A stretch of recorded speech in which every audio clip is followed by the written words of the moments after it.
প্রিয় মুসলিম এবং অমুসলিম ভাই ও বোনেরা, আসসালামু আলাইকুম ওয়া রাহমাতুল্লাহি ওয়া বারাকাতুহু। আমাদের স্রষ্টা আল্লাহ সুবহানাহু ওয়া তাআলার দয়া, শান্তি ও রহমত আপনাদের সবার উপরে বর্ষিত হোক। এই অনুষ্ঠানে স্বাগতম। Ramzan a date with doctor Zakir. আমি আপনাদের হোস্ট ইউসুফ চেম্বার্স। আর আজকে আমাদের আলোচনার টপিক রমজান, আত্ম উন্নয়ন ও ইসলাহ দেয়ার মাস, পর্ব ১। আসসালামু আলাইকুম রহমতুল্লাহি ওয়া বারাকাতুহু। ডক্টর জাকির। ওয়ালাইকুম আসসালাম রহমতুল্লাহ বারাকাতুহু। ডক্টর জাকির, সাধারণত আমরা প্রত্যেক অনুষ্ঠানের শুরুতেই আপনার কাছ থেকে বিভিন্ন সংজ্ঞা জেনে নেই, আর আজকের অনুষ্ঠানেও সেটা ব্যতিক্রম হবে না। আর তাই আজকের এই অনুষ্ঠানের শুরুতেই আমি আপনার কাছে একটা সংজ্ঞা জানতে চাইব যে এই আরবি শব্দ ইসলাহ এটা কি, বিশেষ করে পবিত্র রমজান মাসের প্রেক্ষাপটে। আলহামদুলিল্লাহ ওয়াসসালাতু ওয়াসসালাম আলা রাসূলিল্লাহ ওয়া আলা আলিহি ওয়া সাহবিহি আজমাইন, আম্মা বাদ। আউযু বিল্লাহি মিনাশ শাইতানির রাজীম। বিসমিল্লাহির রহমানির রহিম। রব্বি ইশরাহ লি সাদরি ওয়া ইয়াসসির লি আমরি ওয়াহলুল উকদাতাম মিন লিসানি ইয়াফকাহু কাওলি। আরবি শব্দ ইসলাহ এর মানে শুধরে দেয়া অথবা উন্নতি করা অথবা মেরামত করা। যখনই একজন মুসলিম অন্য মুসলিমকে শুধরে দেয় অথবা তাকে উন্নত করে, সেটাকে বলা হয় ইসলাহ। যেমন ধরেন, একজন মুসলিম কোনো ভুল করছে, হয়তো নামাজ পড়ার সময় বা ইসলাম অনুযায়ী অন্য কোনো কাজে বা যে কোনো কিছু, যদি কেউ তাকে শুধরে দেয় সেটাকে বলা হয় ইসলাহ। কোরআনে নবী শুআইবের কথা আছে, সূরা হুদ অধ্যায় নম্বর 11 আয়াত 88। আমার একমাত্র ইচ্ছা তোমাদের উন্নতি সাধন, তোমাদের সংস্কার আমার সাধ্যে যতখানি কুলায়, আর আমি সফল হব যদি আল্লাহ সুবহানাহু ওয়া তাআলা সাহায্য করেন। আমি তার উপরে নির্ভর করি এবং তারই অভিমুখী, আল্লাহর উপর ভরসা করে তারই সাহায্য চাই। এখানে আমরা বুঝতে পারছি শুআইব আলাইহিস সালাম ইসলাহ দিয়েছিলেন নিজের সম্প্রদায়কে। এছাড়াও পবিত্র কোরআনে বলা হয়েছে, সূরা নিসা অধ্যায় নম্বর 4 আয়াত নম্বর 114, বলা হয়েছে যে তাদের গোপন পরামর্শে কোনো কল্যাণ নেই, তবে তার কল্যাণ আছে যদি সে নির্দেশ দেয় দান, খয়রাত, সৎ কাজ এবং শান্তি স্থাপনের দুজন মুসলিমের মধ্যে। যদি সে এরকম কোনো কাজ করে তাহলে গোপন করার অনুমতি আছে। কেউ যদি এমন কাজ করে আল্লাহ সুবহানাহু ওয়া তাআলার সন্তুষ্টি লাভের আশায়, সে তাহলে পুরস্কার পাবে, মহাপুরস্কার। এটা বাদে সাধারণত গোপন কথা বেশিরভাগ সময় ভালো না, যদি না সেটা হয় কোনো দান, খয়রাত, সৎ কাজ অথবা দুজন মুসলিমের মধ্যে শান্তি স্থাপন করা। তাহলে আমরা বুঝতে পারছি যে আল্লাহ সুবহানাহু ওয়া তাআলা বলেছেন একজন মুসলিম সবসময় অন্য মুসলিমকে উন্নত করার চেষ্টা করবে, তাকে ইসলাহ দেবে, তাকে শুধরে দেবে। আল্লাহ পবিত্র কোরআনে বলেছেন, সূরা আলে ইমরান অধ্যায় নম্বর 3 আয়াত নম্বর 110, কুনতুম খায়রা উম্মাতিন উখরিজাত লিন-নাস। হে মুসলিম, তোমরা মানবজাতির মধ্যে শ্রেষ্ঠ উম্মত হিসেবে আবির্ভূত হয়েছ। আল্লাহ আমাদের সম্মান দিয়েছেন, আর তিনি মুসলিমদের বলেছেন খায়রা উম্মাহ, শ্রেষ্ঠ উম্মত মানবজাতির মধ্যে আবির্ভূত। আল্লাহ আরো বলেছেন, তা'মুরুনা বিল মারুফি ওয়া তানহাউনা আনিল মুনকার ওয়া তু'মিনুনা বিল্লাহ। তিনি আমাদের শ্রেষ্ঠ উম্মত বলেছেন কারণ আমরা সৎ কাজের নির্দেশ দেব, অসৎ কাজে নিষেধ করব, আল্লাহকে বিশ্বাস করব। যদি সৎ কাজের নির্দেশ না দিই, অসৎ কাজে নিষেধ না করি, তাহলে আমরা খায়রা উম্মাহ বলে ডাকার যোগ্য নই, মুসলিম বলে ডাকার যোগ্য নই। তাহলে প্রত্যেক মুসলিমের দায়িত্ব হচ্ছে আমরা দেব ইসলাহ আর দাওয়া, সেই মুসলিমকে আরো উন্নত করার চেষ্টা করব। একটা হাদিস আছে আমাদের নবী সাল্লাল্লাহু আলাইহি সাল্লামের, এটার উল্লেখ আছে সহিহ মুসলিমে খণ্ড নম্বর 1 বুক অব ফেইথ হাদিস নম্বর 79। আমাদের নবী মুহাম্মদ সাল্লাল্লাহু আলাইহি সাল্লাম বলেছেন, যদি মুসলিমের মধ্যে একজনও এমন কাজ হতে দেখে যেটা খুবই ঘৃণ্য, কোনো একটা খারাপ কাজ, তাহলে সে তার হাত দিয়ে থামাবে। যদি হাত দিয়ে থামানোর সামর্থ্য না থাকে তাহলে তার মুখ দিয়ে থামাবে। যদি মুখ দিয়ে থামানোর সামর্থ্য না থাকে তাহলে সে অন্ততপক্ষে মনে মনে ঘৃণা করবে, মনে মনে অভিশাপ দেবে। এটা করলে সে হবে একেবারে নিচু স্তরের মুসলিম। যদি মনে মনে ঘৃণা করেন, মনে মনে অভিশাপ দেন, তাহলে আপনি একেবারে নিচু স্তরের মুমিন। এ কারণে ইসলাম একজন মুসলিমের জীবনে খুবই গুরুত্বপূর্ণ একটা অংশ। জাযাকাল্লাহ খায়ের ডক্টর জাকির। এবারে আমাদের আজকের টপিক অবশ্যই এটা রমজান মাস, তাই প্রসঙ্গটাও রমজান। এই পবিত্র রমজান মাসকে কেন আত্ম উন্নয়ন আর ইসলাহ দেওয়ার জন্য বেছে নেওয়া হয়েছে? রমজান হচ্ছে আত্ম উন্নয়ন এবং ইসলাহ দেওয়ার সবচেয়ে সেরা মাস, কারণ আল্লাহ পবিত্রকরণে বলেছেন সূরা বাকারা অধ্যায় নম্বর 2 আয়াত 183, या अय्युहल्लज़ीना आमनू হে মুমিনগণ, कुतिबा अलैकुमुस सियाम তোমাদের জন্য রোজার বিধান দেওয়া হয়েছে कमा कुतिबा अलल्लज़ीना मिन कब्लिकुम যেমন বিধান দেওয়া হয়েছিল তোমাদের পূর্ববর্তীগণকে, लअल्लकुम तत्तकून, যাতে তোমরা শিখতে পারো আত্মসংযম। যদি রোজা রাখেন প্রধান উদ্দেশ্য সেটা হচ্ছে আত্মসংযম, তাকওয়া, ন্যায়নিষ্ঠতা, ধার্মিকতা, আল্লাহকে মেনে চলা। এ ব্যাপারে আমি আগেও বলেছি যে মনোবিজ্ঞানীরা বলবেন যদি ক্ষুধাকে নিয়ন্ত্রণ করতে পারেন তাহলে প্রায় সবগুলো আকাঙ্ক্ষাকে নিয়ন্ত্রণ করতে পারবেন। তাহলে রমজান মাসে আমরা যখন রোজা রাখি ইনশাআল্লাহ আমাদের যেসব সীমাবদ্ধতা আছে সেগুলোকে নিয়ন্ত্রণ করতে পারবো, কারণ ক্ষুধাকে নিয়ন্ত্রণ করতে পারলে সব আকাঙ্ক্ষাকে নিয়ন্ত্রণ করা যাবে। যেসব আকাঙ্ক্ষা ইসলাম থেকে দূরে বা আল্লাহ এবং রাসূলের নির্দেশ থেকে দূরে নিয়ে যায়, এটাই সেরা সুযোগ। আর তাই রমজান হল আত্ম উন্নয়ন এবং ইসলাহ দেওয়ার মাস। একইভাবে যখন ইসলাহ দিচ্ছেন, অন্য মুসলিমকে শুধরে দিচ্ছেন, সেও হয়তো রোজা, সেটা হচ্ছে তার নিজেকে উন্নত করার শ্রেষ্ঠ সময়, নিজেকে শুধরানোর শ্রেষ্ঠ সময়। এছাড়াও আমাদের নবী মুহাম্মদ সাল্লাল্লাহু আলাইহি ওয়াসাল্লাম বলেছেন, এটা আছে মুসনাদ আহমদে খণ্ড নম্বর 2 পৃষ্ঠা নম্বর 230 হাদিস নাম্বার 7148।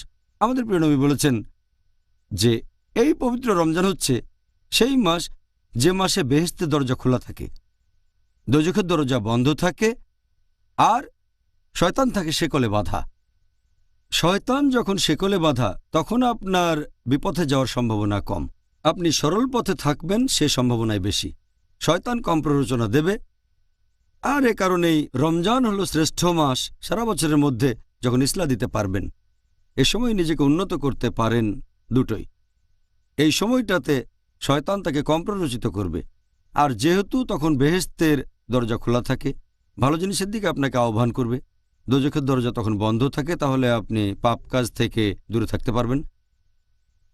এই হাদিসটাই ছাড়াও আছে সুন্নাহ আল নিসাইতে বুক অব ফাস্টিং হাদিস নাম্বার 2106, যে পবিত্র রমজান মাসে বেহেশতের দরজা খোলা থাকে, দোজখের দরজা বন্ধ থাকে, আর শয়তান থাকে শেকলে বাঁধা। এই কথাটা আবারও আছে সহিহ বুখারীতে খণ্ড নাম্বার 2 বুক অব ফাস্টিং হাদিস নাম্বার 1901। আমাদের প্রিয় নবী বলেছেন যে যদি কেউ পবিত্র রমজান মাসে রোজা রাখে ঈমানের সাথে আর আল্লাহ তাআলার সন্তুষ্টি লাভের আশায়, তার অতীতের সব গুনাহ ক্ষমা করা হবে। তাহলে চিন্তা করেন, এটাই আমাদের সেরা সুযোগ। হয়তো একজন পাপী মানুষ হয়তো অনেক ভুল করেছে, আর সে যদি পুরো রমজান মাস রোজা থাকে তার অতীতের সব গুনাহ ক্ষমা করা হবে। সে অন্তত সরল পথে আসার চিন্তা করুক। তা না হলে যে অনেক পাপ করেছে সে হয়তো বলবে, ও আমি তো অনেক পাপ করেছি, আমার বেহেশতে যাওয়ার কোনো সম্ভাবনাই নেই, কিভাবে যাব, কিভাবে সরল পথে আসব। এই রমজান মাসে তার অতীতের সব গুনাহ ক্ষমা করা হতে পারে, সে নতুন করে জীবন শুরু করতে পারে। তাই আত্ম উন্নয়ন ও ইসলাহ দেওয়ার জন্য এটাই সবচেয়ে সেরা সময়, সব মুসলিমের জন্যই সেরা সময়। তাহলে ডক্টর জাকির, আপনি সুন্দরভাবে ব্যাখ্যা দিলেন যে রমজান মাস আসলে 30 দিনের একটা ট্রেনিং, আর এই সময়টাতে আমরা ভালো কিছু অভ্যাস আয়ত্ত করতে পারি, বদভ্যাস থাকলে সেগুলো বাদ দিতে পারি। আমি আল্লাহ তাআলার কাছে দোয়া করছি আমরা যেন এই সুযোগটা কাজে লাগাতে পারি, আর আমরা যেন ভালো কাজ করে যেতে পারি আল্লাহ সুবহানাহু ওয়া তাআলার খাতিরে, ইনশাআল্লাহ, আমিন। এখন আপনি কি আমাদের এটা ব্যাখ্যা করে বলবেন যে বড় গুনাহ বা গুরুতর পাপ জিনিসটা আসলে কি? হচ্ছে সেই কাজ যেগুলো করতে আমাদের আল্লাহ সুবহানাহু ওয়া তাআলা নিষেধ করেছেন পবিত্র কোরআনে, আর যেগুলোকে নিষেধ করেছেন নবী মুহাম্মদ সাল্লাল্লাহু আলাইহি সাল্লাম তাঁর সুন্নাহ অর্থাৎ সহিহ হাদিসে। এছাড়াও ব্যাপারগুলো ব্যাখ্যা করে বলেছেন নবীর সময়ের প্রথম প্রজন্ম, তার মানে সাহাবীগণ। তাহলে যেসব কাজ করতে নিষেধ করেছেন আল্লাহ এবং তাঁর রাসূল মুহাম্মদ সাল্লাল্লাহু আলাইহি সাল্লাম, সেই কাজগুলোই বড় গুনাহ। আর এই সহিহ হাদিসটা উল্লেখ করা হয়েছে মুস্তাদরাক আল হাকিমে খণ্ড নম্বর 2 বুক অব তাফসির হাদিস নাম্বার 3419। আমাদের নবী মুহাম্মদ সাল্লাল্লাহু আলাইহি ওয়াসাল্লাম বলেছেন যে আল্লাহ সুবহানাহু ওয়া তাআলা যে কাজ করতে নিষেধ করেছেন সেগুলো থেকে বিরত থাকবে, আর তিনি যেগুলো অনুমতি দিয়েছেন সেগুলো তোমরা করতে পারো। আর যেসব জিনিসের ব্যাপারে আল্লাহ চুপ রয়েছেন সেগুলো তোমাদের জন্য সুবিধা। তাই আল্লাহ তাআলার কাছ থেকে সুবিধা গ্রহণ করো। আল্লাহ সুবহানাহু ওয়া তাআলা কখনো ভুলে যান না। তারপর আল্লাহর রাসূল কোরআনের একটা আয়াত পড়লেন, সূরা মারিয়াম অধ্যায় নম্বর 19 আয়াত 64 বলা হয়েছে আল্লাহ সুবহানাহু ওয়া তাআলা কখনো ভুলে যান না। আর এই হাদিসটা আছে সহিহ বুখারীতে, খণ্ড নম্বর 4, হাদিস নম্বর 2766। আমাদের নবী সাল্লাল্লাহু আলাইহি সাল্লাম বলেছেন, তোমরা কি জানো সবচেয়ে ধ্বংসাত্মক 7টা গুনাহ কোনগুলো? তারপর নবী বললেন, এগুলো 1 নম্বর, অন্য কাউকে আল্লাহ তাআলার সাথে শরীক করা, তার মানে ইবাদত করা আল্লাহ তাআলা ব্যতীত অন্য কাউকে। 2 নম্বর, জাদুবিদ্যা প্র্যাকটিস করা, মানে ব্ল্যাক ম্যাজিক। 3 নম্বর, কোনো মানুষের জীবন কেড়ে নেয়া, যেটাকে আল্লাহ তাআলা পবিত্র করেছেন, বিনা কারণে হত্যা করা। এরপর নবী আরও বলেছেন সেটা রিবা নিয়ে, ইন্টারেস্ট বা সুদ, অনৈতিকভাবে কোনো এতিমের সম্পদ গ্রাস করা অন্যায়ভাবে। এরপর নবী আরও বলেছেন যে শত্রুর দিকে পিঠ দেখানো বা যুদ্ধক্ষেত্র থেকে পালিয়ে যাওয়া। আর 7 নম্বর, ধর্মপরায়ণ মহিলাকে অপবাদ দেয়া যে সত্যিকারের বিশ্বাসী। এই হলো 7টা ধ্বংসাত্মক গুনাহ যেগুলোর কথা নবী মুহাম্মদ সাল্লাল্লাহু আলাইহি ওয়াসাল্লাম বলেছেন। তবে ইবনে আব্বাস রাদিয়াল্লাহু আনহুকে প্রশ্ন করা হলো, এটা উল্লেখ করা হয়েছে আত-তাবরির কমেন্ট্রিতে, খণ্ড নম্বর 4 হাদিস নম্বর 9207। ইবনে আব্বাস রাদিয়াল্লাহু আনহুকে প্রশ্ন করা হলো যে বড় গুনাহ কি 7টা? ইবনে আব্বাস রাদিয়াল্লাহু আনহু বললেন, 7-এর বদলে 70 হলো এখানে কাছাকাছি সংখ্যা। আমাদের নবী যে 7টা গুনার কথা বলেছেন এখানে শুধু বলা হচ্ছে সেই গুনার ক্যাটাগরি কি হতে পারে, এমন না যে বড় গুনাহ মাত্র 7টা, আরও অনেক আছে। এটা একটা আউটলাইন যে শিরক করা হারাম। এছাড়াও হাত পেনাল্টির নিয়ম আছে, সেটা হতে পারে ব্যভিচার, অথবা হতে পারে ব্ল্যাক ম্যাজিক প্র্যাকটিস করা, অথবা হতে পারে চুরি। নবী একটা আউটলাইন দিয়েছেন। তবে ইবনে আব্বাসের মতে তিনি বলেছেন বড় গুনাহ আনুমানিক 70টার মতো। আপনাকে অনেক ধন্যবাদ ডক্টর জাকির। এবারে আপনাকে কষ্ট দেব, আপনি কি আমাদের ইসলাম ধর্মের এই 70টা বড় গুনাহ সম্পর্কে কিছুটা বলবেন? সেটা কি সম্ভব? চেষ্টা করব ইনশাল্লাহ। এ কথাটা আগে বলেছি যে ইবনে আব্বাস বর্ণিত হাদিস অনুযায়ী এটা আছে আত-তাবরিতে, খণ্ড নম্বর 4 হাদিস নাম্বার 9207। ইবনে আব্বাস রাদিয়াল্লাহু আনহুকে প্রশ্ন করা হলো, বড় গুনাহ কি 7টা? তিনি বললেন যে 7-এর বদলে 70 এখানে কাছাকাছি সংখ্যা। ইমাম আয-যাহাবী রাদিয়াল্লাহু আনহু একটা বই লিখেছেন আল কাবাইর, বড় গুনাহ, আর এখানে 70টা বড় গুনার লিস্ট করেছেন কোরআন হাদিসের ভিত্তিতে যতটুকু তিনি বুঝেছেন। পবিত্র কোরআনের কোনো আয়াত বলছে না যে এই 70টা বড় গুনাহ। এমন কোনো সহিহ হাদিসও নেই যেখানে 70টা বড় গুনার কথা বলা হয়েছে। তবে ইমাম আয-যাহাবী রাদিয়াল্লাহু আনহু যতখানি বুঝেছেন সেভাবে তালিকাটা তৈরি করেছেন কোরআন হাদিসের ভিত্তিতে 70টা বড় গুনাহ। তিনি এটা যেভাবে বুঝেছেন। কিছু মানুষ এটা মানে, আবার কেউ মানে না, সেটা আলাদা ব্যাপার। তবে যেহেতু ইবনে আব্বাস রাদিয়াল্লাহু আনহু বলেছেন বড় গুনাহ 70টা, ইমাম আয-যাহাবী আল্লাহ তাকে দয়া করুন, তিনি তার মত অনুযায়ী 70টা বড় গুনাহর তালিকা তৈরি করেছেন। সেগুলো হচ্ছে, ওনার মতে 1 নাম্বার হচ্ছে আল্লাহর সাথে অন্য কাউকে শরীক করা, আল্লাহ সুবহানাহু ওয়া তাআলা ব্যতীত অন্য কারো ইবাদত করা, মানে উপাসনা করা। 2 নাম্বার নরহত্যা। 3 নাম্বার হচ্ছে জাদুবিদ্যা প্র্যাকটিস করা, মানে ব্ল্যাক ম্যাজিক। 4 নাম্বার নামাজ না পড়া। 5 নাম্বার যে লোকের সম্পদ নিসাব লেভেলের উপর, সে যদি জাকাত না দিয়ে থাকে অথবা সম্পদ নিসাব লেভেলে। 6 নাম্বার উপযুক্ত কারণ ছাড়া কেউ যদি রমজান মাসে রোজা না থাকে। 7 নাম্বার যদি কোনো লোক হজ পালন না করে সামর্থ্য থাকা সত্ত্বেও, যদি আর্থিক সামর্থ্য থাকে, শারীরিক সামর্থ্য থাকে, তারপরে হজ পালন না করে থাকে, সেটা 7 নম্বর গুনাহ। 8 নম্বর বড় গুনাহ হলো বাবা মাকে অমান্য করা। 9 নম্বর আত্মীয় স্বজনকে ত্যাগ করা। 10 নম্বর বড় গুনাহ হচ্ছে ব্যভিচার ও অবাধ্য নাচার। 11 নম্বর হচ্ছে হোমোসেক্স বা সমকামিতা। 12 নম্বর হচ্ছে রিবা নেয়া।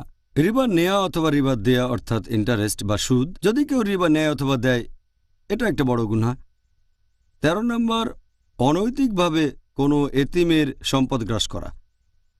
14 নম্বর আল্লাহ তার রাসূলের নামে মিথ্যে কথা বলা।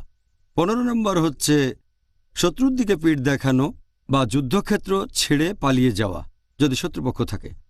16 নম্বর হচ্ছে যে নেতা তার গোত্রের মানুষদের সাথে প্রতারণা বা অবিচার করে। 17 নম্বর হচ্ছে অহংকারী আর উদ্ধত হওয়া।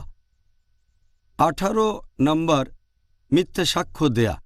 19 নম্বর হচ্ছে মাদকদ্রব্য গ্রহণ করা, যেমন ওয়াইন, অ্যালকোহল, মাদকদ্রব্য ইত্যাদি যে কোনো খামার অর্থাৎ মাদকদ্রব্য।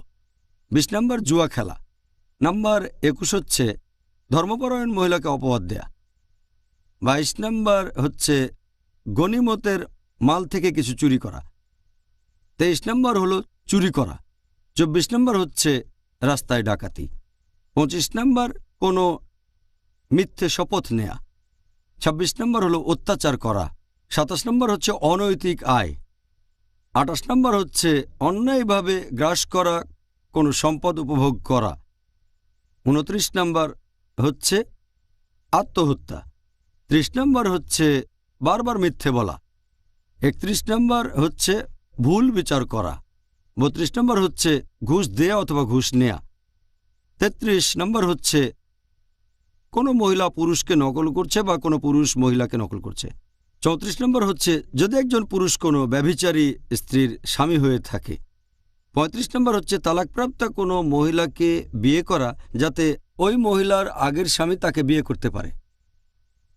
36 নম্বর হচ্ছে নিজের প্রস্রাবের ব্যাপারে সাবধান না থাকা, খেয়াল রাখবেন এটা যেন শরীরে কোথাও না পড়ে ইত্যাদি, নিজের প্রস্রাব সম্পর্কে সচেতন না থাকা। 37 নম্বর হচ্ছে জাহির করা। 38 নম্বর হচ্ছে ধর্মের ব্যাপারে জ্ঞান আহরণ করা ইহকালের কোনো উদ্দেশ্যে আর সেই জ্ঞান লুকিয়ে রাখা। 39 নম্বর হচ্ছে বিশ্বাসঘাতকতা। 40 নম্বর হচ্ছে সাহায্যের প্রতিদান না দেয়া। 41 নম্বর হচ্ছে আল্লাহর বিধান অস্বীকার করা।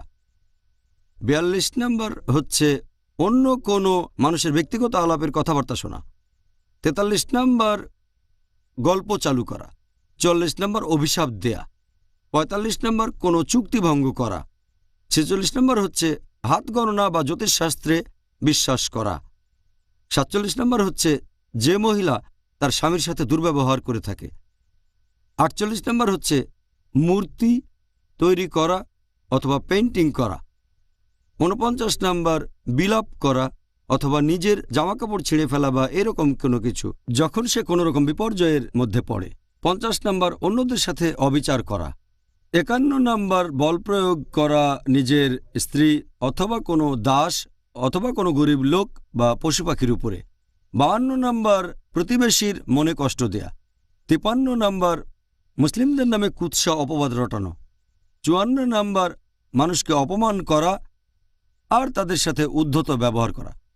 55 নম্বর বড় গুনাহ ইমাম আজ-যাহাবির মতামত অনুযায়ী হচ্ছে পায়ের গোড়ালির নিচে পোশাক পরা গর্বের সাথে। 56 নম্বর পুরুষদের জন্য স্বর্ণ অথবা রৌপ্যের কোনো জিনিস। 57 নম্বর হচ্ছে যে দাস মালিকের কাছ থেকে পালাচ্ছে। 58 নম্বর এমন কোনো পশু জবাই করা যেটা আল্লাহ ব্যতীত অন্য কারো নামে উৎসর্গ হচ্ছে। 59 নম্বর হচ্ছে কোনো লোককে কারো বাবা বলা যাদের মধ্যে আসলে কোনো সম্পর্কই নেই, সম্পর্ক না থাকলে। 60 নম্বর হচ্ছে উত্তেজিত হয়ে তর্ক আর যুক্তি দেখানো। 61 নম্বর হচ্ছে অতিরিক্ত পানি দখল করে রাখা। 62 নম্বর হচ্ছে ওজন আর আকারে একটু ছোট করা। 63 নম্বর হলো আল্লাহর প্ল্যানের বাইরে নিজেকে নিরাপদ ভাবা। 64 নম্বর আল্লাহর ন্যায়নিষ্ঠ বন্ধুগণের নামে অপবাদ দেয়া। 65 নম্বর হচ্ছে জামাতে নামাজ না পড়া, যুক্তিসঙ্গত কারণ ছাড়া একা একা নামাজ পড়া। 66 নম্বর হচ্ছে নিয়মিতভাবে জুমার নামাজ মিস করা কোনো রকম যুক্তি ছাড়াই। 67 নম্বর উইলের মাধ্যমে ওয়ারিসের পাওয়া সম্পত্তি জবরদখল করা। 68 প্রতারণা আর ফন্দি করা। 69 মুসলিমদের বিরুদ্ধে শত্রুর হয়ে গুপ্তচরের কাজ করা। আর 70 নম্বর বড় গুনাহ সেটা হচ্ছে যে নবীর সাহাবীগণের নামে অপবাদ আর কুৎসা রটানো।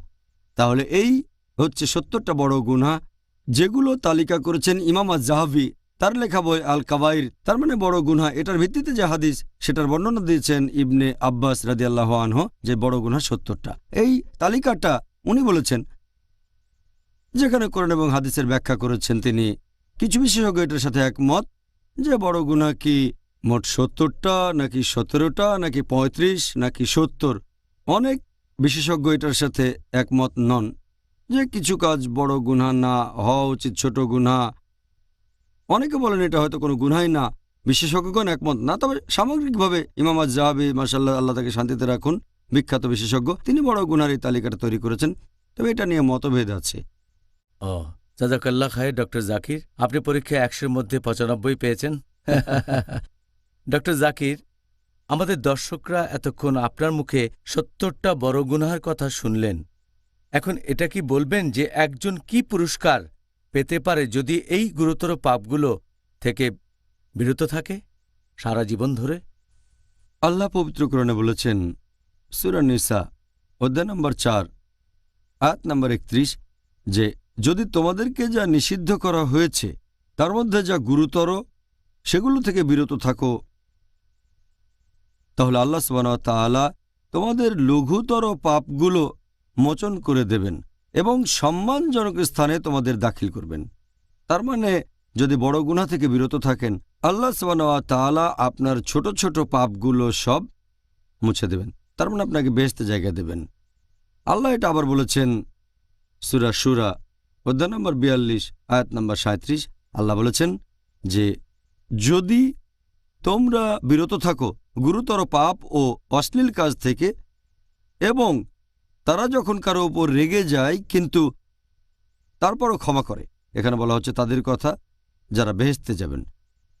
এরপর পবিত্র কোরআনে আছে সূরা নাজম অধ্যায় নম্বর ৫৩ আয়াত নম্বর ৩২, যদি তুমি বিরত থাকো গুরুতর পাপ থেকে, বড় গুনাহ থেকে ও অশ্লীল কার্যকলাপ থেকে, আর যদি তখন ছোটখাটো অপরাধ করো, ছোট গুনাহ, নিশ্চয়ই আল্লাহ সুবহানাহু ওয়া তাআলা পরম দয়ালু ও ক্ষমাশীল। তার মানে যদি আপনি বড় গুনাহ থেকে বিরত থাকেন আর তারপরও যদি ছোটখাটো অপরাধ করে ফেলেন, ইনশাআল্লাহ আল্লাহ আপনাকে ক্ষমা করবেন, আপনি বেহেশতে যেতে পারবেন। একটা হাদিস মুহাম্মদ সাল্লাল্লাহু আলাইহি ওয়াসাল্লামের, এটা আছে সহিহ মুসলিমে খণ্ড নম্বর ১ হাদিস নম্বর ৪৫০, বলা হয়েছে যে দিনের ৫ ওয়াক্ত নামাজ আর এক শুক্রবারের নামাজ থেকে পরের শুক্রবারের নামাজ আর এক রমজান থেকে পরের রমজান, এ সময় আপনি পাপ থেকে মুক্ত হতে পারেন যদি এই সময় কোনো গুরুতর পাপ না করেন। তার মানে যদি বড় গুনাহ থেকে বিরত থাকেন আর দিনে ৫ ওয়াক্ত নামাজ পড়লেন, এক শুক্রবার থেকে পরের শুক্রবারের নামাজ, এক রমজান থেকে পরের রমজান, আপনার সব গুনাহ ক্ষমা করা হবে যদি আপনি বড় গুনাহ থেকে বিরত থাকেন। যদি বড় গুনাহ থেকে বিরত থাকেন, ইনশাআল্লাহ আপনি বেহেশতে যেতে পারবেন। মাশাআল্লাহ, তাহলে তো বিরত থাকার ভালো কারণ পাওয়া গেল। এখন আমাদের অনুষ্ঠানের বাকি সময়টাতে আর পরের পর্বগুলোতেও ইনশাআল্লাহ আমরা চেষ্টা করব কিছু গুরুতর পাপ নিয়ে আলোচনা করতে। যদিও ৭০টার সবগুলো আলোচনা করার সময় আমরা এখানে পাব না, আরও চেষ্টা করব এই পাপগুলো থেকে বিরত থাকার কিছু পথ বাতলে দিতে। এখন আপনি কি বলবেন যে এই গুরুতর পাপগুলোর মধ্যে সবচাইতে মারাত্মক গুনাহ কোনটা? ১ নম্বর বড় গুনাহ, সবচেয়ে মারাত্মক সব গুনার মধ্যে, সেটা হচ্ছে আল্লাহ তাআলার সাথে অন্য কাউকে শরীক করা, মানে শিরক। আল্লাহ পবিত্র কোরআনে বলেছেন সূরা নিসা অধ্যায় নম্বর ৪ আয়াত নম্বর ৪৮, আল্লাহ সুবহানাহু ওয়া তাআলা তার সাথে অন্য কাউকে শরীক করা কখনোই ক্ষমা করবেন না। এটা ব্যতীত তিনি চাইলে যাকে ইচ্ছা ক্ষমা করতে পারেন। আল্লাহ কথাটা আবারও বলেছেন সূরা নিসা অধ্যায় নম্বর ৪ আয়াত নম্বর ১১৬, আল্লাহ সুবহানাহু ওয়া তাআলা নিশ্চয়ই তার সাথে অন্য কাউকে শরীক করা কখনোই ক্ষমা করবেন না। এটা ব্যতীত অন্য যে কোনো কিছু চাইলে ক্ষমা করতে পারেন। কেউ যদি আল্লাহ তাআলার পাশাপাশি অন্য কারো ইবাদত করে, সে ভীষণভাবে পথভ্রষ্ট হয়। আর অনেক সহিহ হাদিসে এই কথা বলা হয়েছে যে সবচেয়ে গুরুতর যে পাপ সেটা হচ্ছে শিরক। একটা হাদিস সহিহ বুখারীতে খণ্ড নম্বর ৯ হাদিস নাম্বার ৬৮৭১, প্রিয় নবী মুহাম্মদ সাল্লাল্লাহু আলাইহি ওয়াসাল্লাম বলেছেন, গুরুতর পাপগুলোর মধ্যে সবচেয়ে বড় হচ্ছে আল্লাহ তাআলার সাথে কাউকে শরীক করা। এ কথাটা আরও অনেক সহিহ হাদিসে উল্লেখ করা হয়েছে, যেমন সহিহ বুখারী খণ্ড নম্বর ৩ হাদিস নাম্বার ২৬৫৪। আমাদের নবী সাহাবীগণকে বললেন, তোমরা কি জানো গুরুতর পাপগুলোর মধ্যে সবচেয়ে বড় গুনাহ কোনটা? সাহাবীগণ উত্তরে বললেন যে আল্লাহ রাসূলই সবচেয়ে ভালো জানেন। আল্লাহ রাসূল বললেন যে আল্লাহর সাথে কাউকে শরীক করা সবচেয়ে বড় গুনাহ, আল্লাহ সুবহানাহু ওয়া তাআলা ব্যতীত অন্য কারো উপাসনা করা। পবিত্র কোরআনেও বেশ কিছু আয়াত আছে যেগুলো এই ধরনের কথা বলছে যে শিরক হচ্ছে খুবই মারাত্মক গুনাহ, এটা সবচেয়ে বড় গুনাহের একটা। আল্লাহ বলেছেন সূরা মাইদা অধ্যায় নম্বর 5 আয়াত নম্বর 72, ইন্না মা ইউশরিক বিল্লাহ কেউ আল্লাহর সাথে অন্য কাউকে শরীক করলে ফাকাদ হারামা আল্লাহু আলাইহিল জান্নাহ আল্লাহ তার জন্য বেহেশত নিষিদ্ধ করবেন, জান্নাত তার জন্য নিষিদ্ধ, ওয়া মাওয়াহুন নার ওয়া মা লিযালিমিন আনসার। এবং তার বাসস্থান হবে দোজখ, আর পরকালে তার জন্য কোনো সাহায্যকারী থাকবে না। আল্লাহ বলেছেন সূরা লুকমান অধ্যায় নম্বর 31 আয়াত নম্বর 13, আল্লাহ সুবহানাহু ওয়া তাআলার সাথে অন্য কাউকে শরীক করো না, আল্লাহর সাথে অন্য কাউকে শরীক করো না আল্লাহ ব্যতীত। যদি কেউ নকল ঈশ্বরের উপাসনা করে, এটা হচ্ছে গুরুতর পাপগুলোর মধ্যে সবচেয়ে বড়। তার মানে সবচেয়ে বড় পাপ ইসলাম ধর্মে সেটা শিরক, আল্লাহ সুবহানাহু ওয়া তাআলার সাথে অন্য কাউকে শরীক করা। আল্লাহ রাসূল আরও বলেছেন সহিহ মুসলিম খণ্ড নম্বর 4 হাদিস নম্বর 7114, নবী মুহাম্মদ সাল্লাল্লাহু আলাইহি ওয়াসাল্লাম বলেছেন যে আল্লাহ সুবহানাহু ওয়া তাআলা বলেছেন, আমি একাই হলাম স্বয়ং সম্পূর্ণ, আমার কোনো সাহায্যকারীর প্রয়োজন নেই। যদি কেউ কোনো কাজ করে অন্য কারো জন্য আর পাশাপাশি আমার জন্য, আমি সেটা ত্যাগ করি, কারণ সে অন্য কাউকে শরীক করেছে এখানে, তাহলে আল্লাহ সুবহানাহু ওয়া তাআলার কোনো রকম শরীকের প্রয়োজন নেই, তিনি একাই স্বয়ংসম্পূর্ণ। সেজন্য শিরক ইসলামে সবচেয়ে বড় গুনাহ। জাযাকাল্লাহ খায়ের, সুন্দর বলেছেন ডক্টর জাকির। আর আমরা এটা আশেপাশে দেখতে পাই যে এই গুরুতর পাপটা পৃথিবী জুড়ে করে বেড়াচ্ছে বিভিন্ন অমুসলিম সম্প্রদায়ের লোকজন। এখন আমরা মুসলিমরা কি এই পাপ থেকে মুক্ত, নাকি মুসলিমদের মধ্যেও অনেকেই পাপ করে? দুর্ভাগ্যজনকভাবে অমুসলিমদের পাশাপাশি অনেক মুসলিমও আছে যারা শিরক করে থাকে। গুরুতর পাপের মধ্যে যেটা সবচেয়ে মারাত্মক গুনাহ। আর অনেক সময় অনেক মুসলিম আল্লাহ তাআলাকে বাদ দিয়ে তারা অন্য কাউকে রাখতে থাকে, আল্লাহকে বাদ দিয়ে অন্য কারো কাছে সাহায্য চায়। তারা আল্লাহ তাআলাকে বাদ দিয়ে অন্য কারোর জন্য ইবাদত করে, তারা অন্য কিছুর সাহায্য চায় আল্লাহ তাআলা ব্যতীত। আর আল্লাহ কোরআনে স্পষ্ট করে বলেছেন এ ধরনের কাজ থেকে সম্পূর্ণ বিরত থাকতে হবে। আল্লাহ বলেছেন সূরা ফাতিহা অধ্যায় নম্বর 1 আয়াত নম্বর 5, ইয়াকা নাবুদু ওয়া ইয়াকা নাস্তাইন, আমরা শুধু তোমার ইবাদত করি আর তোমারই সাহায্য চাই। পবিত্র কোরআনে সূরা গাফির অধ্যায় নম্বর 40 আয়াত নম্বর 60, আমাকে ডাকো আমি তোমাদের ডাকে সাড়া দেব। আল্লাহ বলেছেন সূরা ইসরা অধ্যায় নম্বর 17 আয়াত নম্বর 23, প্রতিপালক নির্দেশ দিয়েছেন তিনি ব্যতীত অন্য কারো ইবাদত করো না। এরপর পবিত্র কোরআনে সূরা আরফ অধ্যায় নম্বর 7 আয়াত নম্বর 194, আল্লাহ সুবহানাহু ওয়া তাআলা ব্যতীত তোমরা যাদের উপাসনা করো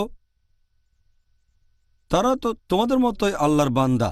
তার মানে তারা খুবই সাধারণ, তারাও আল্লাহ তাআলার বান্দা, যেমন আমরা আল্লাহর বান্দা। তারা আল্লাহকে বাদ দিয়ে যাদের ইবাদত করে তারাও আল্লাহ তাআলার বান্দা। পবিত্র কোরআনের অনেক আয়াতে আমাদের নির্দেশ দেওয়া হয়েছে যে আমরা আল্লাহ তাআলা ব্যতীত অন্য কারো কাছে সাহায্য চাইব না অথবা কখনো ইবাদত করব না। আল্লাহ বলেছেন সূরা আহকাফ অধ্যায় নম্বর 46 আয়াত নম্বর 5, নিশ্চয়ই সেই ব্যক্তি বিভ্রান্ত যে আল্লাহ সুবহানাহু ওয়া তাআলার পরিবর্তে এমন কিছুকে ডাকে যা কিয়ামতের দিন পর্যন্ত সাড়া দিতে পারবে না, এছাড়া তারা সে প্রার্থনা সম্পর্কে অবহিত নয়। আল্লাহ বলেছেন সূরা হজ অধ্যায় নম্বর 22 আয়াত নম্বর 73, তোমরা অন্য যাদের উপাসনা করো বা ইবাদত করো আল্লাহ সুবহানাহু ওয়া তাআলা ব্যতীত, যদি তারা সবাই একত্রিত হয় তারপরও তারা একটা মাছিও সৃষ্টি করতে পারবে না। মানুষকে সৃষ্টি করে সাহায্য করা তো পরের কথা, তারা একটা মাছিও সৃষ্টি করতে পারবে না। আর মাছি যদি তাদের কিছু ছিনিয়ে নেয় সেটা তারা ফিরিয়ে আনতেও পারবে না। প্রার্থনাকারী কত দুর্বল, যাদের প্রার্থনা করে তারাও কত দুর্বল। আল্লাহর রাসূল বলেছেন, এটা আছে সহিহ বুখারীতে খণ্ড নম্বর 6 হাদিস নম্বর 4497, আল্লাহর রাসূল বলেছেন যদি কেউ আল্লাহ ব্যতীত অন্য কারো ইবাদত করতে করতে মারা যায় আর মৃত্যুর আগে তওবা না করে তাহলে তাকে অবশ্যই দোজখের আগুনে পুড়তে হবে, সে দোজখে যাবে একেবারে নিশ্চিত। তাহলে যদি কেউ শিরক করে আর মুশরিক অবস্থায় মারা যায় সে দোজখের আগুনে পুড়বে। আর এটা দুর্ভাগ্যজনক যে মুসলিমদেরও অনেকে এ ধরনের গুনার কাজ করে থাকেন। এছাড়া আরেকটা কাজও শিরকের মধ্যে পড়ে, সেটা যদি কোনো পশুকে হত্যা করা হয় আল্লাহ ব্যতীত অন্য কারো নাম নিয়ে, এটাও আসলে পরোক্ষভাবে শিরক। আর অনেক মুসলিম দুর্ভাগ্যজনকভাবে এই ধরনের কাজ করে থাকে, যেটা আসলে শিরক। যেমন কোনো মুসলিম হয়তো নতুন বাড়ি কিনলো, তারপর সেখানে একটা পশু কোরবানি দিল কোনো জিনের নামে, সেই জিন হয়তো বাড়িটা দখল করে আছে, তাই প্লিজ। অথবা গর্ত খুঁড়ে পশু জবাই করলো কোনো জিনের নামে। এই কাজগুলো আগে পরে কখনো ইসলাম ধর্মে ছিল না। আর আল্লাহ পবিত্র কোরআনে বলেছেন, সব মিলিয়ে 4টা আয়াতে আছে। সূরা বাকারা অধ্যায় 2 আয়াত নম্বর 173, সূরা মাইদা অধ্যায় 5 আয়াত 3, সূরা আনাম অধ্যায় 6 আয়াত 145 এবং সূরা নাহল অধ্যায় 16 আয়াত 115। হুররিমাত আলাইকুমুল মাইতুতু ওয়াদ-দামু ওয়া লাহমুল খিনজির ওয়া মা উহিল্লা লিগাইরিল্লাহ বিহি। তোমাদের জন্য হারাম খাদ্য, মৃত বস্তু, রক্ত, তারপর শূকর মাংস এবং যে পশু জবাই করার সময় আল্লাহ ব্যতীত অন্য কারো নাম নেওয়া হয়েছে। যদি এমন কিছু খান যেটা জবাই করার সময় আল্লাহ ব্যতীত অন্য কারো নাম নেওয়া হয়েছে, যেটা শিরকের সমান, সেটা হারাম। যদি কোনো পশু জবাই করতে গিয়ে আল্লাহ ব্যতীত অন্য কারো নাম নিয়ে থাকেন, সেটা হবে শিরক। এটা ইসলাম ধর্মে নিষিদ্ধ। আল্লাহ বলেছেন সূরা আলে ইমরান অধ্যায় নম্বর 3 আয়াত নম্বর 160, আল্লাহ সাহায্য করলে কে তোমাদের পরাজিত করবে, আর আল্লাহ সাহায্য না করলে এমন কি আছে যে তোমাদের সাহায্য করবে। তাই মুমিনগণ আল্লাহ সুবহানাহু ওয়া তাআলার উপরে নির্ভর করুক। আমরা সম্পূর্ণভাবে ভরসা করব শুধুমাত্র আল্লাহ তাআলার উপর, শুধু তার কাছে, অন্য কারো কাছে না। আর আল্লাহ বলেছেন সূরা কাউসার অধ্যায় নম্বর 108 আয়াত নম্বর 2, ফাসাল্লি লিরাব্বিকা ওয়ানহার, তোমার প্রতিপালকের উদ্দেশ্যে নামাজ পড়ো ও কোরবানি করো। কোরবানি দেবেন শুধুমাত্র আল্লাহ তাআলার জন্য, নামাজ পড়বেন শুধুমাত্র আল্লাহ সুবহানাহু ওয়া তাআলার জন্য। আমাদের প্রিয় নবী মুহাম্মদ সাল্লাল্লাহু আলাইহি ওয়াসাল্লাম বলেছেন, এটা আছে সহিহ মুসলিমে খণ্ড নম্বর 3 হাদিস নম্বর 4878। আমাদের প্রিয় নবী বলেছেন যে আল্লাহ তাকে অভিশাপ দেন যে আল্লাহ ব্যতীত অন্য কারো নামে পশু কোরবানি দিয়ে থাকে। দুর্ভাগ্যজনকভাবে কিছু মুসলিম পরোক্ষভাবে এই গুরুতর পাপের সাথে জড়িত আছে, যেটা ইসলামের সবচেয়ে বড় গুনাহ। এটা হচ্ছে শিরক। আল্লাহ সুবহানাহু ওয়া তাআলা আমাদের সামর্থ্য দিন, আমরা যেন এই মাসে নিজেদেরকে শুধরাতে পারি। আর এটাই শ্রেষ্ঠ সময়। আমরা যদি কোনো পাপের সাথে জড়িত থাকি, হোক বড় গুনাহ বা ছোট গুনাহ, আমরা সেটা শুধরাতে পারি। আর যদি কোনো মুসলিম ভাই এমন ভুল করে থাকে, তাকে ইসলাহ দিতে পারি, কারণ শয়তানের সময় সে কোলে বাঁধা থাকে। এটাই সেরা সময় সত্যকে গ্রহণ করার জন্য। সত্য থেকে বিচ্যুত হওয়ার সম্ভাবনা কম, আর খুতুয়াত শয়তানও এ সময় কম। আর রোজা থাকার কারণে আমাদের তাকওয়া অনেক উঁচুতে থাকবে। আল্লাহ সবাইকে সঠিক পথে রাখুন। আমিন আমিন। বিশেষ করে এই মাসে অবশ্যই। ডক্টর জাকির, গুরুতর পাপগুলোর তালিকা আপনি বলেছিলেন যে অন্যায়ভাবে নিরীহ মানুষ হত্যা করা হচ্ছে অন্যতম একটা গুরুতর পাপ, কিন্তু দুর্ভাগ্যজনকভাবে মিডিয়া প্রচার করছে যে মুসলিমরা নিরীহ মানুষ হত্যা করাকে সমর্থন করে আর নিজেরাও তাই করে। আপনি কি এই ব্যাপারটা সম্পর্কে ইসলামিক দৃষ্টিভঙ্গিটা একটু ব্যাখ্যা করবেন? নিরীহ মানুষ হত্যার ব্যাপারে ইসলাম ধর্ম কি বলে? আল্লাহ সুবহানাহু ওয়া তাআলা স্পষ্ট করে বলেছেন সূরা মাইদা অধ্যায় নম্বর 5 আয়াত নম্বর 32 যে কেউ যদি অন্য কোনো মানুষকে হত্যা করে, সেটা যদি হত্যার অপরাধ বা বিশৃঙ্খলা সৃষ্টির অপরাধে না হয়, তাহলে সে যেন পুরো মানবজাতিকে হত্যা করল। কোরআন একেবারে স্পষ্ট বলছে, যদি কোনো মানুষ, হোক মুসলিম বা অমুসলিম, অন্য কোনো মানুষকে হত্যা করে, হোক মুসলিম বা অমুসলিম, সেটা যদি হত্যার অপরাধ বা বিশৃঙ্খলা সৃষ্টির অপরাধে না হয়, তাহলে সে যেন পুরো মানবজাতিকেই হত্যা করল। তাহলে কোনো নিরীহ মানুষকে হত্যা করা, এটা ইসলাম ধর্মে নিষিদ্ধ। আর মিডিয়া প্রচার করে যে ইসলাম নিরীহ মানুষকে হত্যা করতে বলে, তারপর সন্ত্রাস ইত্যাদি, এই পুরোটাই হচ্ছে ভুল ধারণা। আর বেশিরভাগ ধর্মই একথা বলে যে নিরীহ মানুষকে হত্যা করা ঠিক না। তবে ইসলাম ধর্ম আরও এক ধাপ এগিয়ে। এই আয়াতে আরও বলা হয়েছে সূরা মাইদা অধ্যায় নম্বর 5 আয়াত নম্বর 32, এখানে বলা হয়েছে যদি কেউ কোনো মানুষের জীবন বাঁচায়, তাহলে সে যেন বাঁচালো পুরো মানব জাতিকে।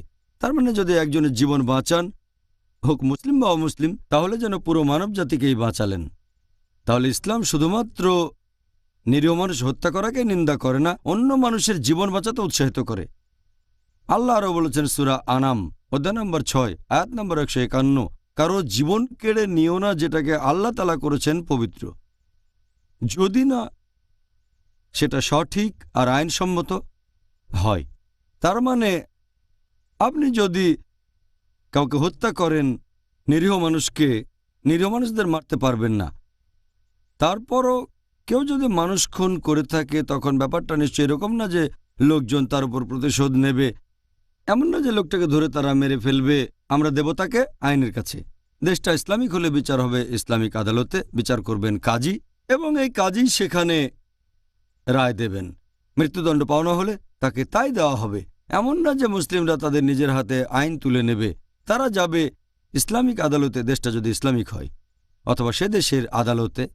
আর সাধারণভাবে এটা আগেও বলেছি যে নিরীহ কোনো মানুষকে হত্যা করা ইসলাম ধর্মে নিষিদ্ধ।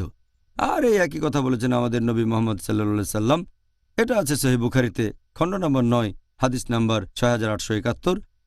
নবী বলেছেন, গুরুতর পাপের মধ্যে সবচেয়ে বড় 1 নম্বর আল্লাহ তাআলা ব্যতীত অন্য কারো ইবাদত করা, 2 নম্বর নিরীহ কোনো মানুষকে হত্যা করা, নিরীহ মানুষের জীবন কেড়ে নেওয়া। তাহলে সাধারণ অবস্থায় কোনো মানুষকে হত্যা করব না, হোক মুসলিম বা অমুসলিম। কোরআনে আরও কিছু আয়াত একেবারে নির্দিষ্ট করে বলছে যে আমরা মুসলিমদেরও হত্যা করব না। সাধারণ আইন বলছে নিরীহ মানুষকে হত্যা করা যাবে না। কিছু আয়াত বলছে যে তোমরা মুসলিমদের হত্যা করো না। আল্লাহ বলেছেন সূরা নিসা অধ্যায় নম্বর 4 আয়াত নম্বর 93, কেউ যদি ইচ্ছাকৃতভাবে কোনো মুমিনকে হত্যা করে তাহলে সে যাবে দোজখে, থাকবে চিরকাল, জাহান্নামে চিরস্থায়ী হবে। আল্লাহর অভিশাপ ও ক্রোধ তার উপরে পড়বে, তার জন্য রয়েছে ভয়ঙ্কর শাস্তি। তাহলে কোনো মুসলিমকে হত্যা করা যদি উপযুক্ত কারণ না থাকে, যেমন হত্যার অপরাধ বা বিশৃঙ্খলা না হলে হত্যা করা নিষিদ্ধ। এছাড়া একটা হাদিস আছে নবী মুহাম্মদ সাল্লাল্লাহু আলাইহি সাল্লামের, এটা আছে সহিহ বুখারীতে, খণ্ড নম্বর 1, বুক অব ফেইথ, হাদিস নম্বর 31।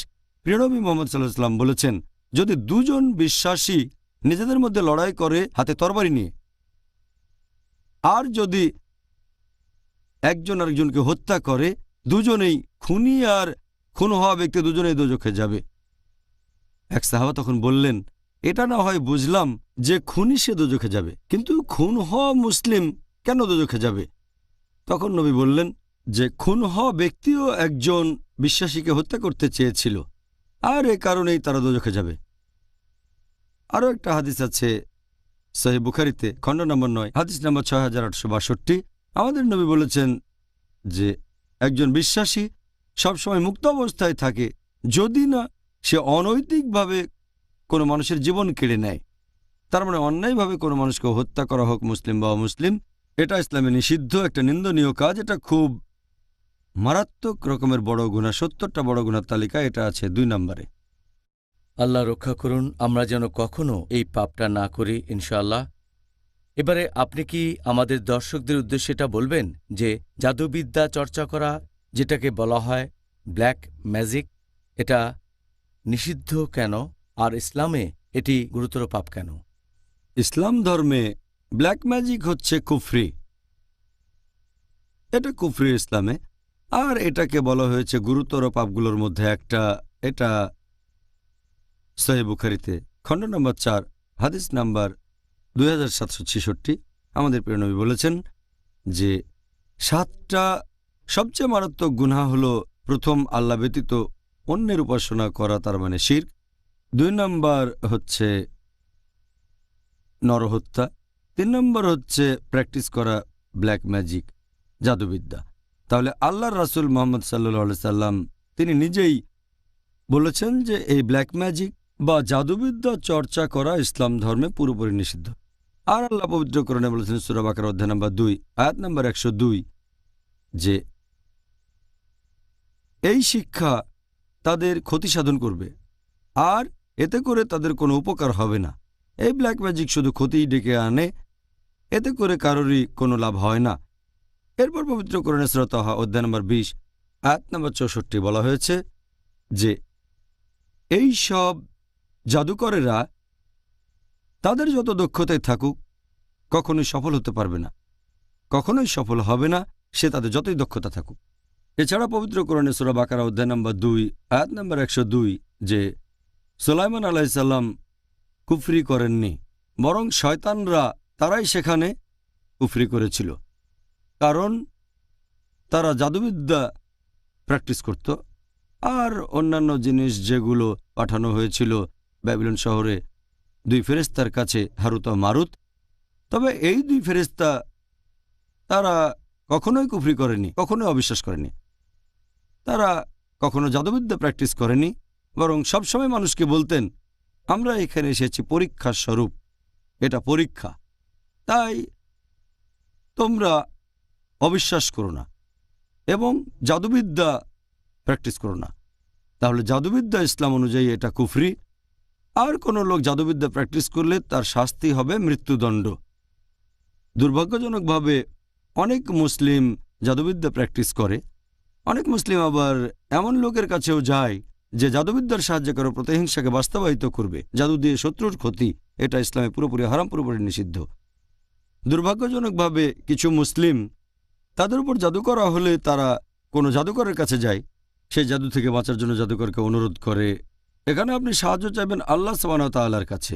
আর আল্লাহ সুবহানাহু ওয়া তাআলা অবতীর্ণ করেছেন মুআজ্জাতিন, কোরআনের শেষ দুটো সূরা, অধ্যায় নম্বর 113 মানে সূরা ফালাক, এরপর অধ্যায় নম্বর 114 সূরা নাস। কুল আউযু বিরাব্বিল ফালাক, আমি আশ্রয় চাচ্ছি উষার স্রষ্টার কাছে। কুল আউযু বিরাব্বিন নাস, আমি আশ্রয় চাচ্ছি মানুষের প্রতিপালকের কাছে। এছাড়াও সূরা ফালাকে আরও আছে যে আশ্রয় চাচ্ছি তাদের কাছ থেকে যারা জাদুবিদ্যা করে। তারপর সূরা নাস অধ্যায় 114, যারা কুমন্ত্রণা দেয় মানুষের অন্তরে। এই সূরা দুটো নাজিল করা হয়েছে বিশেষ করে এই জাদুবিদ্যা বা ব্ল্যাক ম্যাজিকের বিরুদ্ধে রক্ষা কবচ হিসেবে। তাহলে জাদুবিদ্যা বা ব্ল্যাক ম্যাজিক ইসলাম অনুযায়ী গুরুতর পাপগুলোর মধ্যে একটা, আর প্রত্যক্ষ বা পরোক্ষভাবে জাদুবিদ্যার সাথে জড়িত হওয়া নিষিদ্ধ। জাযাকাল্লাহ। ডক্টর জাকির, এবার আপনার কাছে অনুষ্ঠানের শেষ প্রশ্ন। বাবা মাকে সম্মান করার ব্যাপারে ইসলাম ধর্ম আমাদের কি বলছে? এটা আগেই বলেছি, বাবা মাকে সম্মান না করা এটা 8 নম্বরে সেই 70টা গুরুতর পাপের তালিকায় যেটা করেছেন ইমাম আয-যাহাবী। বাবা মাকে অসম্মান করা একটা গুরুতর পাপ। সেজন্য পবিত্র কোরআনে অনেক আয়াত আছে আর সহিহ হাদিস যেখানে বাবা মার প্রতি সম্মান দেখানোকে যথেষ্ট গুরুত্ব দেওয়া হয়েছে। আল্লাহ পবিত্র কোরআনে বলেছেন সূরা ইসরা অধ্যায় নম্বর 17 আয়াত নম্বর 23 ও 24, আল্লাহ বলেছেন যে তোমাদের নির্দেশ দিচ্ছি আল্লাহ ব্যতীত কারো উপাসনা করবে না, আর বাবা মার সাথে সদ্ব্যবহার করো। যদি তাদের একজন বা দুজনই বার্ধক্যে উপনীত হয়, তাদের কোনো রকম ধমক দিয়ে কথা বলো না, উপশব্দটাও করো না। তাদের সম্মান করে কথা বলবে। তাদেরকে মমতার ডানা দিয়ে তুমি ঢেকে রাখো। প্রভুর কাছে দোয়া করো, তাদের দয়া করো যেভাবে তারা আমাকে লালন পালন করেছেন। তার মানে বাবা মার যদি বয়স হয়ে যায়, একজন বা দুজন তাদেরকে উপশব্দটাও বলতে পারবেন না। এছাড়াও পবিত্র কোরআনে বলা হয়েছে সূরা আনাম অধ্যায় নম্বর 6 আয়াত নম্বর 151 যে আল্লাহ বলেছেন বাবা মার প্রতি সদ্ব্যবহার করো। আর আল্লাহ কোরআনে অনেকগুলো আয়াতে বলেছেন বিশেষ করে মা। আল্লাহ বলেছেন সূরা নিসা অধ্যায় নম্বর 4 আয়াত নম্বর 1 তোমাকে ধারণ করা গর্ভকে শ্রদ্ধা করো। আল্লাহ বলেছেন সূরা লুকমান অধ্যায় 31 আয়াত নম্বর 14 আমি মানুষকে তার পিতামাতার প্রতি সদাচরণের নির্দেশ দিয়েছি।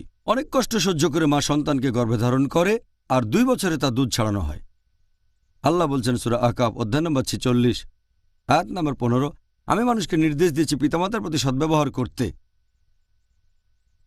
কষ্ট নিয়ে মা সন্তানকে ধারণ করে আর কষ্টের সাথে প্রসব করে। এখানে আল্লাহ বলেছেন বাবা মাকে সম্মান করো, বিশেষ করে মাকে। এছাড়াও অনেক হাদিস বলছে মাকে সম্মান করো। এটা আছে সহিহ বুখারীতে খণ্ড নম্বর 8 বুক অব আদাব, বুক অব ম্যানার্স অধ্যায় নম্বর 2 হাদিস নাম্বার 5971। এক লোক নবী সাল্লাল্লাহু আলাইহি সাল্লামের কাছে এসে প্রশ্ন করল, এই পৃথিবীতে কাকে সবচেয়ে বেশি সাহচর্য দেব? নবী বললেন তোমার মাকে। লোকটা বলল এরপর কাকে? নবী আবার বললেন তোমার মাকে। লোকটা প্রশ্ন করল এরপর কাকে দেব? নবী আবারও বললেন তৃতীয়বার তোমার মাকে। লোকটা প্রশ্ন করল এরপর কাকে দেব? তখন নবী বললেন তোমার বাবাকে।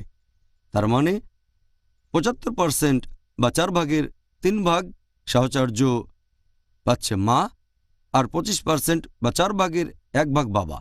এক কথায় মা পাচ্ছে গোল্ড মেডেল, সে পাচ্ছে সিলভার মেডেল, এছাড়াও পাচ্ছে ব্রোঞ্জ মেডেল। আর বাবাকে শুধু সান্ত্বনা পুরস্কার নিয়ে সন্তুষ্ট থাকতে হচ্ছে। এই হলো ইসলামের শিক্ষা। বাবা মাকে সম্মান দেখানোর কথা যদি বলেন, আর মা পাচ্ছে 3 গুণ বেশি সাহচর্য, বাবার তুলনায় 3 গুণ বেশি সাহচর্য পাচ্ছে। এছাড়া আরও একটা হাদিস আছে সহিহ বুখারীতে খণ্ড নম্বর 4 হাদিস নাম্বার 3004। এক লোক নবীর কাছে আসলো, তারপর সে নবীর কাছে জিহাদে যাওয়ার অনুমতি চাইল আল্লাহ তাআলার খাতিরে লড়াই করা যুদ্ধক্ষেত্রে। নবী তাকে বললেন তোমার বাবা মা আছেন? সে বলল হ্যাঁ। নবী বললেন যাও তোমার বাবা মাকে এখন সেবা করো। এখানে বলা হচ্ছে যে বাবা মার সেবা করা, মা বাবার প্রতি দায়িত্ব পালন করা, এটার গুরুত্ব জিহাদ করার চেয়েও বেশি, আল্লাহ তাআলার খাতিরে লড়াই করার চেয়েও বেশি। যদি বাবা মার প্রয়োজন হয় তাদের সেবা করা জিহাদ করার চেয়েও গুরুত্বপূর্ণ, অর্থাৎ আল্লাহ সুবহানাহু ওয়া তাআলার খাতিরে যুদ্ধ করা। একই কথা আছে সহিহ বুখারীতে খণ্ড নম্বর 8 বুক অব আদাব হাদিস নাম্বার 5970। এক লোক প্রশ্ন করল যে কোন কাজটা আল্লাহ তাআলার কাছে সবচেয়ে প্রিয়। নবী তখন বললেন যে 5 ওয়াক্ত নামাজ আদায় করা যত তাড়াতাড়ি সম্ভব। লোকটা বলল, এরপর কোন কাজটা আল্লাহর কাছে সবচেয়ে প্রিয়? নবী বললেন, বাবা মার প্রতি দায়িত্বশীল হওয়া।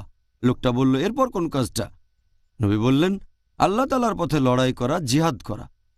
তাহলে আমরা বুঝতে পারছি যে প্রতিদিন সময় মতো 5 ওয়াক্ত সালাত আদায় করা যত তাড়াতাড়ি সম্ভব। এরপরে আল্লাহ পছন্দ করেন যদি আমরা বাবা মার প্রতি দায়িত্ববান হই, বাবা মাকে সম্মান করা, তাদের কথা মেনে চলা। এরপর হচ্ছে জিহাদ, আল্লাহর খাতিরে লড়াই করা। এটা আছে মুসনাদ আহমেদে, হাদিস নাম্বার 5372। নবী বলেছেন, 3 ধরনের মানুষ কখনো বেহেশতে যেতে পারবে না। 1 নাম্বার, যারা মাদকদ্রব্য গ্রহণ করে। 2 নাম্বার, যে তার বাবা মার কথা অমান্য করে। আর 3 নাম্বার, যে তার পরিবারের পক্ষ থেকে কোনো লজ্জাকর কাজ করে থাকে। এই 3 ধরনের লোক বেহেশতে যেতে পারবে না। তাহলে বাবা মাকে অসম্মান করা, এটা হচ্ছে ইসলাম ধর্মে গুরুতর পাপগুলোর মধ্যে একটা। জাজাকাল্লাহ খায়ের। আরও একবার ডক্টর জাকির নায়েক এই সুন্দর উত্তরের জন্য আমরা অনেক কিছু জানতে পেরেছি। আমাদের ভাই ও বোনদের যারা এই অনুষ্ঠানটা দেখছেন, দর্শকরা এখন বুঝতে পারবেন যে আগামী 10 দিনে তাদের কি কি করা উচিত। ইনশাআল্লাহ তারা এই কথাগুলো সেই ভাই বোনদের মধ্যে ছড়িয়ে দেবেন যারা আজকের অনুষ্ঠানটা দেখেননি। জাজাকাল্লাহ খায়ের। ভাই ও বোনেরা, যা বলেছিলাম, অনেক কিছু জেনেছেন, অনেক উপদেশ পেয়েছেন, অনেক ভালো কিছু উপদেশ পেয়েছেন ডক্টর জাকিরের মাধ্যমে, যার টপিক ছিল আত্ম উন্নয়ন এই পবিত্র রমজান মাসে এবং ইসলাহ। আশা করব ভাই ও বোনেরা আপনারা এই উপদেশগুলো আপনাদের কাজে লাগাবেন। এবারের রমজানের 10 দিন পাবেন, তবে সারা জীবনই সময় পাবেন ইনশাআল্লাহ। আর ডক্টর জাকিরের উপদেশ অনুযায়ী ইসলাম ধর্মের মণিমুক্তা নিজের জীবনে প্রয়োগ করবেন। এই পবিত্র রমজানের বাকি 10টা দিনও আমরা আপনার সাথে থাকব ইনশাআল্লাহ। তাহলে আগামীকাল ভাই ও বোনেরা আবার দেখা হবে একই সময়ে। আর সেদিন আমাদের আলোচনার টপিক, এটা দ্বিতীয় পর্ব, রমজান, আত্ম উন্নয়ন ও ইসলাহ দেয়ার মাস। আসসালামু আলাইকুম ওয়া রাহমাতুল্লাহি ওয়া বারাকাতুহু।